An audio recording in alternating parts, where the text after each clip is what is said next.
On the news tonight, Federal High Court nullifies nomination of Ajulokwe's candidacy. Normalcy returns to Okelele community following alleged court attack which claimed 2 lives.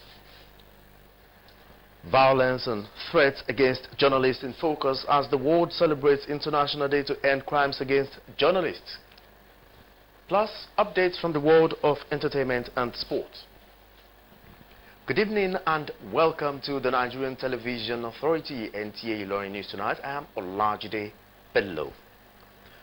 The Federal High Court of Nigeria has constituted a special task force for judges to hear and determine all pre-election cases filed before it within 4 weeks.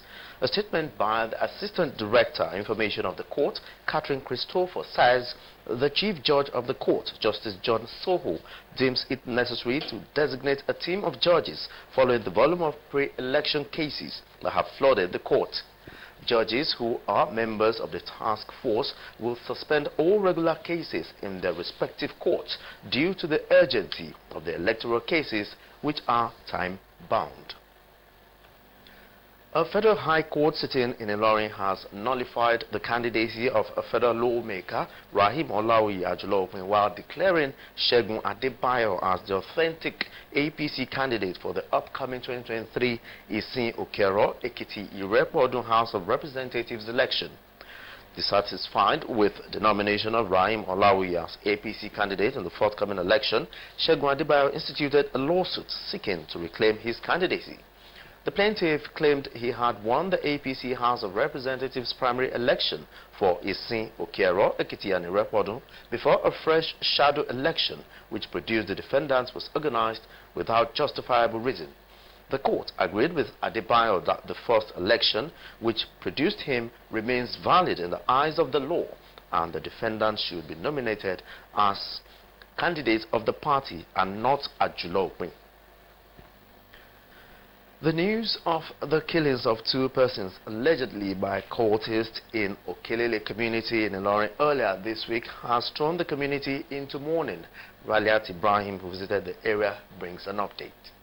Although normalcy has returned to the community, peace was disrupted in Okelele community in Ilorin earlier this week when alleged cultists shot dead 2 persons in 2 days.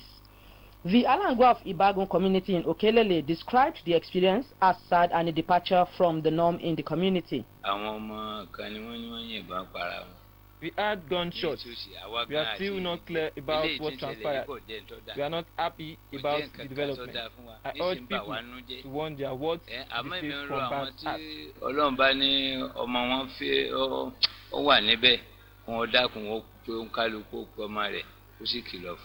On getting to the family compound of one of the deceased, I met mourners, including a brother of the deceased who refused to comment on camera. He said the deceased, who was 30 years old, was shot close to their family house by unknown gunmen. The police public relations officer, Kwara State Command, Ajayi Okasami, however, said the police has no information confirming the incident.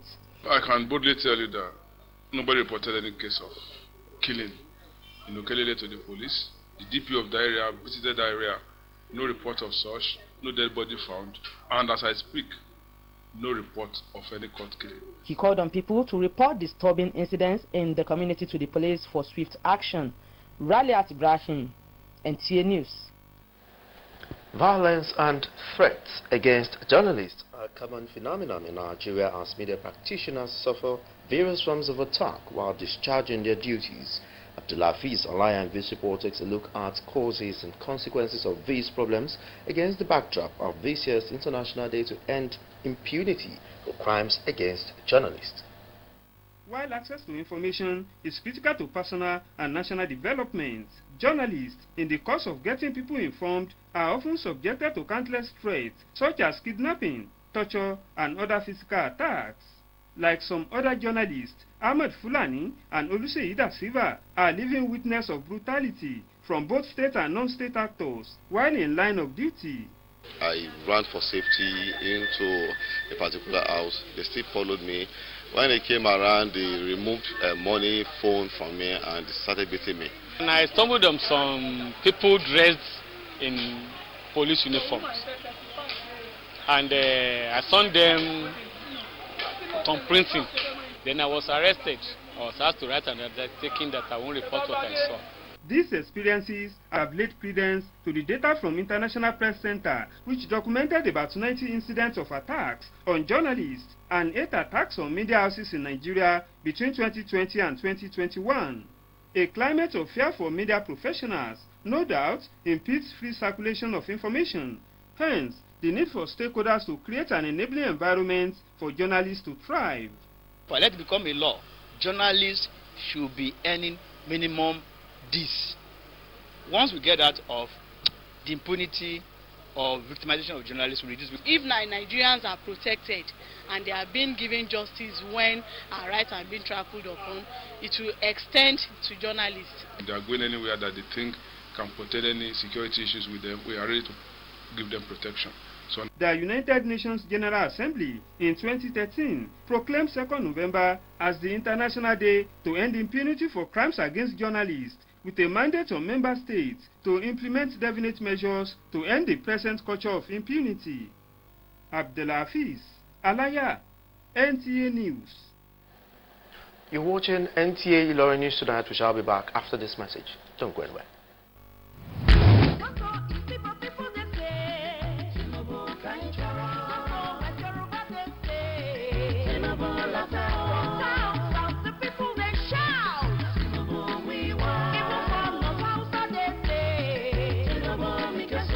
Our country people, they talk with one voice. Them say na Asiwaju Bola Tinubu them want as president of Nigeria for this president election. Asiwaju Bola Tinubu na the man where we all know and see all the good work in they do for the country, especially when he be governor of Lagos State. Now him got the youth turn Lagos to the best state for Nigeria. Today, many people all over Nigeria they like to go Lagos, go settle down for business and better life. All because of the good work when Bola Tinubu do. People of Nigeria, as Asiwaju do for Lagos, now so him ready to do am for the whole country. Vote Asiwaju Bola Tinubu for president of Nigeria. Vote Kashim Shettima as vice president. Vote APC, the party will get a broom. Glad to know you're still there. The Nigerian Meteorological Agency has announced that the 2022 rainy season has come to an end in the northern part of the country. The agency therefore confirmed the commencement of dry season, otherwise known as Harmattan season, in most parts of the north. To this end, Maiduguri, Yobe, Katsina, Kano, Kaduna, Gombe, Bauchi and Jigawa states in 24 hours will experience dust and haze with moderate visibility of 200 to 500 meters. Other northern states, including North Central, could report sunny and hazy visibility of 5 to 7 kilometers. NIMET predicts that the weather condition will persist for the next 3 days. People with respiratory issues are therefore advised to apply necessary caution, especially for outdoor activities. Airline operators are also advised to get updates weather reports from NIMET offices for effective planning of their operations. And on to the entertainment industry. Nigerian international disc jockey DJ Blackbeat has revealed his plans towards promoting Afrobeats globally. Peace Olariwaju has details of this and more on Entertainment News. The Nigerian Turkey-based music producer and DJ Onyashiom Steven Okechukwu, popularly known as DJ Blackbeat, who received the Cool Words Award in 2021 as Best Diaspora DJ, has revealed that he had been in the business of promoting Afrobeat music for over 2 decades. DJ Blackbeat, who is set to drop an extended play tagged Afrobeats to the world in December 2022, said he was working with different classes of artists to help promote Afrobeats. Nigerian music star Runtown, who took a break from music, revealed that he was back to his career as he released a new sensational single titled Things I Know. According to him, the new single will combine Afrobeat sonics and a smooth melody that is captivating. Meanwhile, popular skit maker Isaac Aloma, popularly known as Zik Saloma, says sex sorrow does not guarantee stardom in the entertainment industry. According to him, only talent and determination paved the way to the top in the industry. Peace Olariwaju, NTA News. In our sports, the World Athletics Federation has confirmed the qualification of Nigeria's women 4x100 meter relay and 4x400 meter mixed relay to compete at the World Athletics competition in Ganju. 23 world relays earlier scheduled to hold in Budapest, Hungary in August 2023. Details of this and more on Sport Update. The event has been postponed to be held between April and May 2025, according to a statement from World Athletics. The two relay teams booked their sport in Budapest following the revision of the qualification system by World Athletics. The World Athletics Competition Commission, with approval of the Council, revised the qualification system to include the top 8 teams from the World Athletics Championships Oregon 2022 and the top 8 teams from the performance list. Also, the Nigeria Football Federation has announced the suspension of football official Awalu Babajada from all football-related activities pending investigations into a video of match fixing that has been trending online for some days now, in which he is apparently the principal character. Jada will have no role in any football activity, event or program until the investigations are concluded, and this also means he is suspended from his membership of the Interim Management Committee of the Nigeria Professional Football League.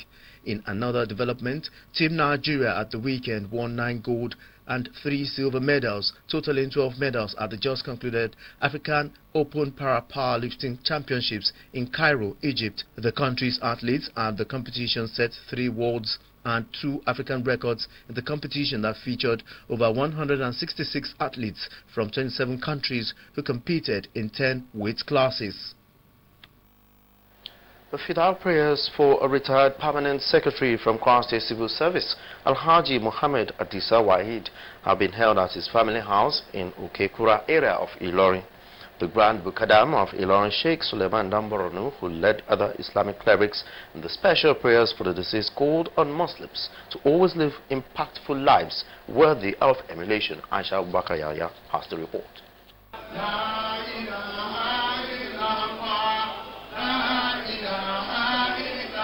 That congregational prayer sets the tone for the fidal in honor of late Alhaji Muhammad Adisa Wahid Babaoke, who died last week Friday. Extolling the virtues of the deceased, the Grand Mukadam of Ilorin, Sheikh Suleiman Damboronu, described him as a man of the people, trustworthy, humility personified, and a peacemaker who united his family at all costs. He called on the deceased's children to continue the legacies of their father, especially in the aspect of showing love to the extended family. Some of the children, in-laws, and grandchildren described the deceased as a bridge builder and pillar of support whose impact will continue to be felt even after his demise. A wonderful father, a caring father, a disciplinarian, and a good guidance.